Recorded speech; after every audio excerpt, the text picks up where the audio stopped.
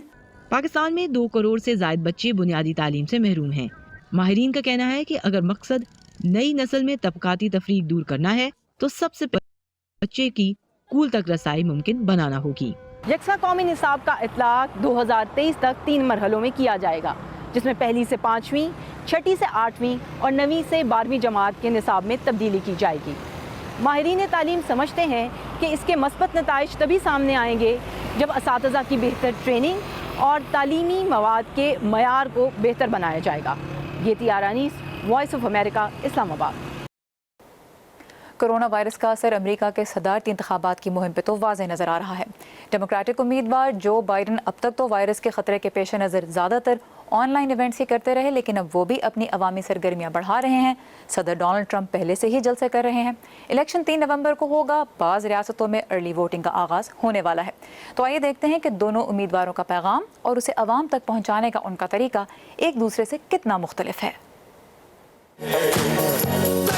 صدر ٹرمپ اس ہفتے انتخابات میں جیت کے لیے اہم سمجھی جانے والی 5 امریکی ریاستوں کا دورہ کر رہے ہیں. ان میں فلوریڈا، نارتھ کیرولائنا، میشیگن، پینسلوینیا اور نیواڈا شامل ہیں. انہوں نے یہ کہتے ہوئے کہ ان کے جلسے بلیک لائیوز میٹر کے جاری مظاہروں سے مختلف نہیں ہیں، ہزاروں شرکاء پر مشتمل ریلیز پھر سے شروع کر دی ہیں. اگر آپ ہنگامہ آرائی کرنے اور ایک دوسرے کے چہروں پر چڑھنے اور جو چاہے کرنے کو تیار ہیں تو آپ کو ایسا کرنے کی اجازت ہے، کیونکہ آپ کو پرامن مظاہرین سمجھا جاتا ہے. لہٰذا ہم نے بھی اپنے جلوسوں کو پرامن احتجاج کہنے کا فیصلہ کیا ہے. دوسری طرف ڈیموکریٹک امیدوار جو بائیڈن نے اپنے حامیوں سے اس ہفتے کے شروع میں ایسے چھوٹے گروپس میں ملاقاتیں شروع کی ہیں جن میں شرکاء ایک دوسرے سے فاصلے پر ہوتے ہیں. جو بائیڈن کی انتخابی مہم ورچوئل تقریبات پر بہت زیادہ انحصار کر رہی ہے. ان کی انتخابی مہم میں انہیں ایک ہمدرد رہنما کے طور پر پیش کرنے کی کوشش کی جا رہی ہے، ایسا ہمدرد جو لوگوں کو نقصان پہنچانے سے روکتا ہے. ایسی شخصیت جو چھوٹی تقریبات میں شرکت کر کے لوگوں کی بات سنیں گی. پھر یہ سماجی انصاف کے پہلو کے ساتھ ساتھ ان کے پیغام میں طبی اور معاشی پہلوؤں کا عنصر بھی شامل ہے. جبکہ صدر ٹرمپ بڑے ہجوم چاہتے ہیں. وہ یہ دکھانا چاہتے ہیں کہ انہیں ان کی حمایت حاصل ہے جنہیں وہ امریکیوں کی خاموش اکثریت کہتے ہیں. یہ کہ وہ اس دوڑ میں شامل ہیں اور یہ کہ ان کے بہت سارے پیروکار ہیں. میشیگن میں ایک تقریب میں جو بائیڈن نے صحافی باب ووڈورڈ کی آنے والی کتاب کے ان انکشافات کے حوالے سے صدر ٹرمپ پر شدید تنقید کی، جس کے مطابق صدر نے فروری میں اعتراف کیا تھا کہ انہوں نے عوام میں سراسیمگی پھیلنے سے بچنے کے لیے کرونا وائرس کے خطرات کی شدت کو کم کر کے بیان کیا تھا. انہیں معلومات تھیں، وہ جانتے تھے کہ یہ کتنا خطرناک ہے، اور جب یہ مہلک بیماری ہماری قوم کو تباہ کر رہی تھی انہوں نے جان بوجھ کر اپنا فرض پورا نہیں کیا. یہ امریکی عوام کی زندگی اور موت کے ساتھ کھیلنے والی بات ہے. ہمیں گھبراہٹ دکھانے کی ضرورت نہیں ہے. ہم یہ نہیں دکھائیں گے کہ ہم گھبرا گئے ہیں، اور بالکل یہی میں نے کیا، اور میں نے اس کے بارے میں کچھ چھپایا نہیں ہے، چاہے وہ ووڈورڈ سے ہو یا کسی اور سے. پولز کے مطابق کورونا وبا ووٹرز میں تحریک پیدا کر رہی ہے، اور زیادہ تر امریکی صدر ٹرمپ کے کورونا وائرس سے نمٹنے کے طریقہ کار سے ناخوش ہیں. اسی چیز کو جو بائیڈن اپنے پیغام میں اجاگر کرنے کے لیے بے چین ہیں. لیکن ایک ایسے وقت میں جب قومی سطح کے عوامی رائے کے جائزوں میں صدر ٹرمپ جو بائیڈن سے پیچھے ہیں، دونوں کے درمیان فرق انتہائی کم ہے، خاص طور پر اہم ریاستوں میں.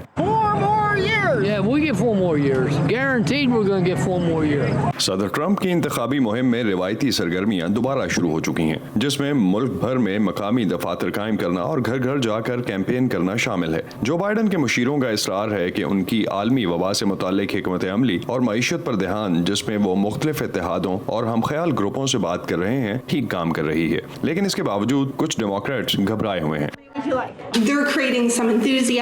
وہ اپنے ایونٹ سے کسی حد تک جوش و خروش پیدا کر رہے ہیں، اور وہ ابھی بھی وہ دروازے کھٹکھٹا رہے ہیں جو ہم نہیں کھٹکھٹا رہے، کیونکہ ہم اس عالمی وبا کو سنجیدگی سے لے رہے ہیں. مجھے اس بات کا خدشہ ہے کہ اس سے ہمیں نقصان ہو سکتا ہے.